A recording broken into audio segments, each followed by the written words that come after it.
If God is just, why do some people suffer, even when they've done absolutely nothing wrong? We aren't talking about people who made reckless decisions. We aren't talking about those who caused their own problems, sowed their own storms, and are now reaping the whirlwind. We are talking about those who genuinely tried to do things right. The ones who loved deeply, who walked honestly, who protected their families, and who sought the truth with every fiber of their being. Because if we're honest with ourselves, this question is not some abstract theological debate. It's not just a philosophical theory to be picked apart in a classroom. It's deeply, painfully personal. It's the question that screams in the quiet, sterile air of a hospital room while the monitors beep. It's the question whispered in the middle of a sudden, shattering financial ruin. It's the suffocating, heavy thought that hits you when you are standing in the rain, staring down at a cold, fresh grave. If the universe has an order, if there is a creator who cares, why does human pain feel so entirely chaotic and cruel? For a very long time, the human mind has tried to explain away suffering in a simple, mathematical way. It's almost a commercial transaction. If you do good, good things will happen to you. And if you do wrong, eventually, you'll pay for it. It's a clean equation. It feels inherently fair, and it satisfies our primal need for justice. It comforts us. But most importantly, it gives us a profound illusion of control over our lives. We look at the chaos around us and think to ourselves, if I just follow the rules, if I am a good person, if I treat others well, I will be safe from the disaster. We establish this mental fortress, believing our moral goodness is an insurance policy against tragedy. But reality doesn't always respect our equations or our self-made contracts. Sometimes, winter arrives violently in the very middle of spring. The skies turn dark when you least expect it, and it gives absolutely no warning. Before we open the book of Job, before we analyze his agony, deconstruct his choices, or criticize the terrifying silence that surrounds him, we need to understand something much deeper. Something that doesn't begin in the ashes of his tragedy, but in the original blueprint of existence itself. We have to go all the way back to the very beginning, to the foundational architecture of the soul. According to the biblical narrative, human beings were not created to be biological automatons or spiritual robots. We were not programmed to obey by default, nor were we forced to love via invisible puppet strings pulled by a celestial hand. We were created free.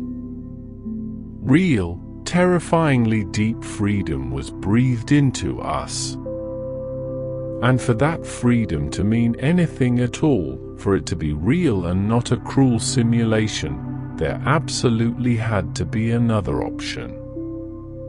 Because you cannot truly choose what is beautiful, what is noble, and what is good if there is no physical possibility of choosing the opposite.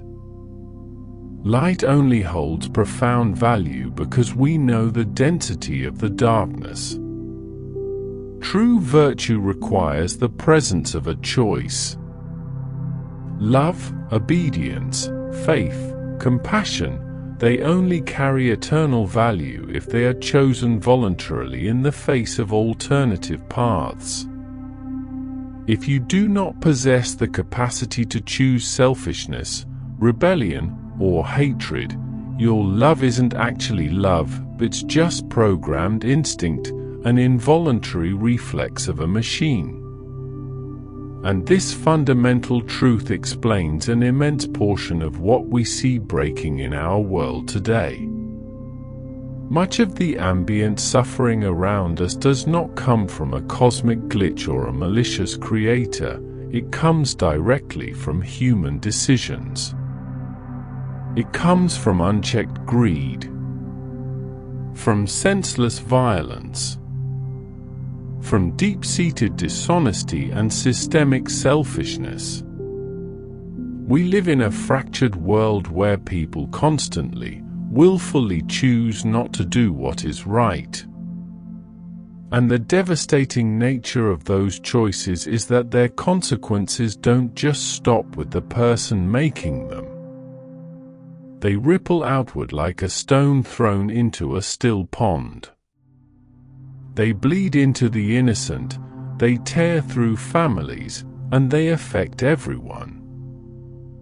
So yes, a massive part of human suffering can be traced back to that abuse of free will and the generational collateral damage it leaves behind.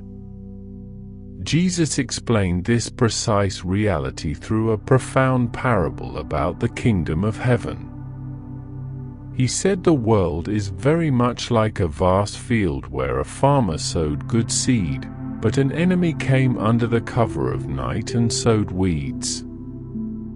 As time went on, the wheat and the weeds grew up together, their roots entangling beneath the dirt, completely intertwined. When the panicked servants saw this mess, they ran to the master and asked, "Should we go and pull up all the weeds right now?" But the master's answer was an immediate, unyielding no.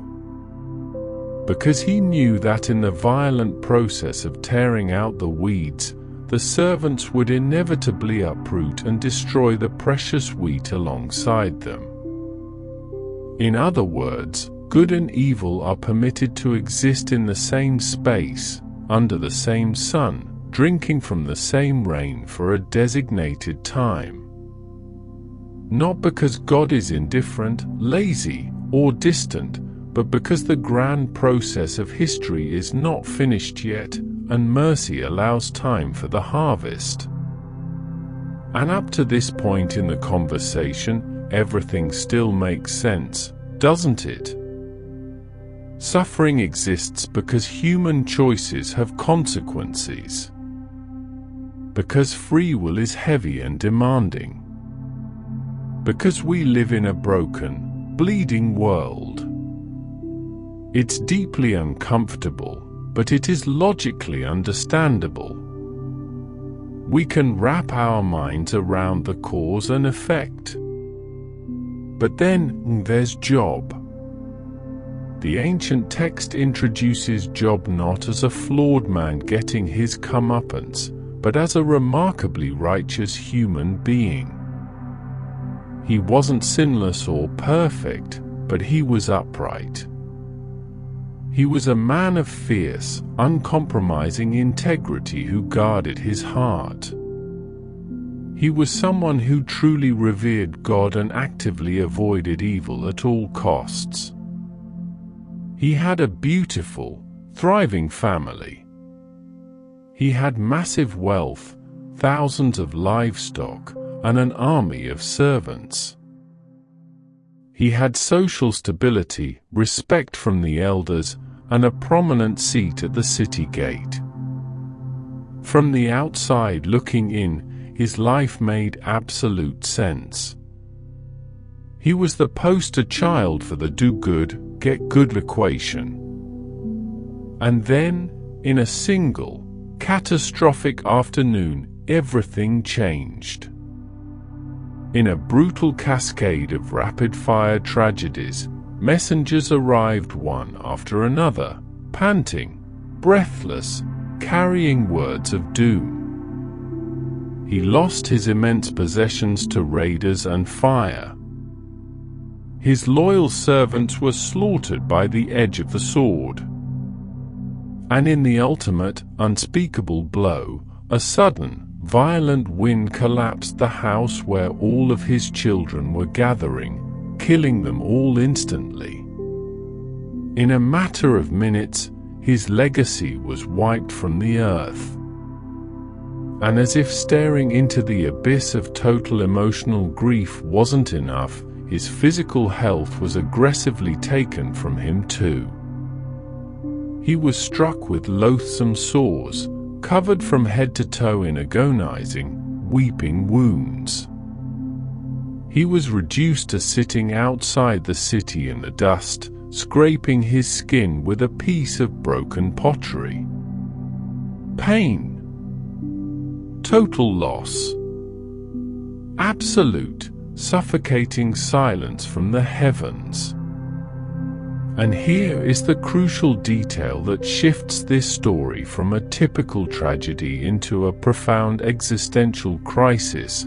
This did not happen because Job sinned. It was not a hidden karma catching up to him. It wasn't because he made a secret mistake in the dark. It wasn't because he failed a cosmic test or slipped up in his devotion. The reader is given a glimpse behind the curtain to know that Job was innocent. So now, the clean, comfortable equation is shattered. And the question morphs into something far more terrifying. What do you actually do when your suffering completely fails to fit the explanation? What do you do when the agony you are experiencing is not a consequence of your actions, not a divine punishment, and not something you can trace back to any logical cause? This is the exact breaking point where most simplified answers shatter into useless pieces. As human beings, we desperately want to believe that everything happens for a neat, understandable, linear reason. We need to believe that if something goes terribly wrong, there must be a direct, identifiable cause that we can fix, avoid, or repent of. But Job's story intentionally denies us that comfort. It offers no simple moral at the end of the chapter. And maybe, just maybe, that absence of an explanation is the entire point. In the midst of his isolation, sitting in a pile of ash scraping his wounds, Job's closest friends travel from afar to meet him. At first, they do the right thing. They sit with him in quiet solidarity for 7 days, weeping with him because his grief is too heavy for words. But eventually, the silence becomes too uncomfortable for them, and they feel compelled to open their mouths and explain his suffering. They look at this broken, disfigured man and say, "Job, you must have done something terrible in secret. God is perfectly just, therefore, this catastrophic ruin must be your fault." Doesn't that sound incredibly familiar? Because thousands of years later, we still think exactly like that. When we see someone face a horrific divorce, a sudden terminal sickness, or a failing business, the subconscious mind whispers, "What did they do? What choice led to that? There must be a reason." We look for faults in the victim so we can assure ourselves that the same thing won't happen to us. But the prologue of the book makes it explicitly clear the friends were entirely, fundamentally wrong. And if we dig into their psychology, we realize something profound. They weren't actually trying to comfort Job. They were desperately trying to protect themselves. They were trying to safeguard their own fragile understanding of how the world worked. Because think about the terrifying alternative. If Job could suffer like this without doing anything wrong, it means that suffering is not always predictable. It means the universe is not a vending machine where you insert good deeds and receive blessings. It means it could happen to anyone. It could happen to them. It could happen to you. And that realization is utterly terrifying to the human ego. Why? Because it completely strips away our illusion of control and leaves us vulnerable. For chapter after chapter, Job cries out into the heavens, defending his integrity, demanding a courtroom trial, and demanding an itemized receipt of why this is happening to him. He wants answers, and he wants them from God himself. And when God finally breaks the silence and responds from the whirlwind, he does something completely unexpected.